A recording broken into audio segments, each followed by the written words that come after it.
Assalamualaikum warahmatullahi wabarakatuh. Oke teman-teman, pada hari ini saya akan menjelaskan salah satu media pembelajaran atau aplikasi yang bisa kalian gunakan untuk belajar bahasa Inggris. Nah, bagi kalian nih, mahasiswa, siswa ataupun umum yang mau belajar bahasa Inggris bisa banget menggunakan aplikasi ini. Nah, aplikasi ini yaitu YouDictionary. Nah, YouDictionary ini yaitu aplikasi penerjemahan bahasa. Nah, di sini ada beberapa bahasa dari bahasa Inggris, bahasa Indonesia, dan ada 38 bahasa asing lainnya. Nah, jika kalian mendownloadnya dengan offline, maka kalian tidak perlu menggunakan paket data untuk bisa menerjemahkan, misalnya dari bahasa Indonesia ke bahasa Inggris seperti itu. Kemudian lanjut, kelebihan dari YouDictionary ini. Yang pertama, kamu bisa menerjemahkan dari gambar lewat kamera. Jadi di aplikasi YouDictionary ini kamu bisa menerjemahkan misalnya bahasa Inggris, gambar bahasa Inggris diterjemahkan ke bahasa Indonesia, itu bisa banget. Kemudian yang kedua yaitu belajar bahasa Inggris dari lock screen HP. Nah, jika kalian mendownload aplikasi ini, maka di lock screen kalian otomatis akan ada kata-kata, setiap hari kosakata yang akan kalian gunakan misalnya untuk belajar bahasa Inggris.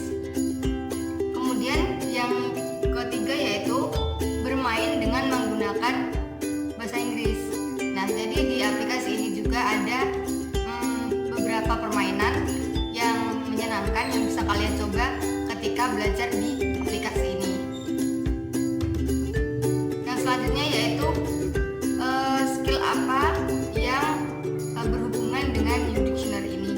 Nah, ketika kita belajar aplikasi ini, kita bisa meningkatkan beberapa skill bahasa Inggris yang pada umumnya harus kita pelajari. Misalnya nih, listening. Nah, dari listening ini kita bisa belajar mendengarkan apa yang mau kita terjemahkan. Misalnya kita ingin menerjemahkan tidur, sleep. Nah, nanti kalian bisa mendengarkan dari aplikasi YouDictionary ini. Kemudian kalian juga bisa belajar speaking. Nah, tadi kan sudah listening ya. Listening kalian bisa mendengarkan. Kemudian lewat mendengarkan itu kalian bisa langsung latihan untuk speaking. Seperti itu. Kemudian apa keterampilan atau kompetensi dasar yang sesuai dengan YouDictionary ini? Nah, kompetensi dasar yang sesuai dengan aplikasi YouDictionary ini yaitu kompetensi dasar nomor 3.11 kelas 8 semester 2, yaitu membandingkan bukti sosial, struktur teks, dan unsur kebahasaan beberapa teks personal recount, lisan dan tulis dengan memberi dan meminta informasi terkait pengalaman pribadi di waktu lampau, pendek dan sederhana sesuai dengan konteks penggunaannya, seperti itu. Kemudian apakah YouDictionary ini bisa digunakan di kelas lewat grup ataupun digunakan secara individual? Nah, YouDictionary ini bisa digunakan secara individu maupun secara grup di kelas, karena banyaknya aplikasi yang memadai untuk belajar individu maupun belajar lewat grup di kelas, seperti itu. Kemudian bagaimana cara menggunakan YouDictionary ini? Nah, cara menggunakannya gampang banget. Yang pertama, kalian harus dan wajib download atau install aplikasi YouDictionary ini di HP kalian masing-masing. Kemudian yang kedua, buka aplikasi YouDictionary di Android ataupun di iPhone kalian. Kemudian klik start, kemudian pilih bahasa. Bisa bahasa Inggris ataupun bahasa Indonesia atau bahasa-bahasa yang lain. Kemudian klik selesai. Untuk langkah yang selanjutnya yaitu pilih menu utama di aplikasi tersebut. Kemudian kamu bisa bisa menerjemahkan apa yang ingin kamu terjemahkan. Misalnya kamu ingin menerjemahkan saya seorang murid, I'm a student, seperti itu. Langsung bisa digunakan secara online.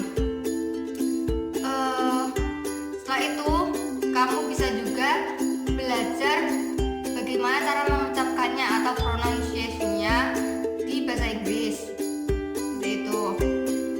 Kemudian kamu juga bisa translate lewat kamera seperti yang sudah saya katakan tadi. Aplikasi ini sangat memadai ketika ingin menerjemahkan lewat kamera ataupun menerjemahkan gambar di HP. Oke, yang selanjutnya yaitu saran saya untuk aplikasi ini ataupun pembuat aplikasi ini. Yang pertama, aplikasi Dictionary ini terlalu banyak iklan yang mengganggu, sehingga saya sebagai pengguna Dictionary sendiri merasa terganggu oleh adanya iklan-iklan tersebut. Kemudian yang kedua, Dictionary ini ada 30 lebih bahasa. Nah, tapi hanya ada 2 bahasa yang bisa langsung digunakan tanpa di-download terlebih dahulu, yaitu bahasa Indonesia dan juga bahasa Inggris. Jadi untuk menggunakan bahasa yang lain, misalnya bahasa Jepang, bahasa Jerman, itu kita harus mendownload terlebih dahulu. Jadi lebih baik untuk bahasa yang ada di aplikasi ini untuk bisa langsung digunakan. Nah, mungkin ini sedikit penjelasan dari saya tentang aplikasi belajar bahasa Inggris Dictionary. Mungkin bisa bermanfaat untuk saya dan kalian semua. Baik, terima kasih atas perhatiannya. Assalamualaikum warahmatullahi wabarakatuh.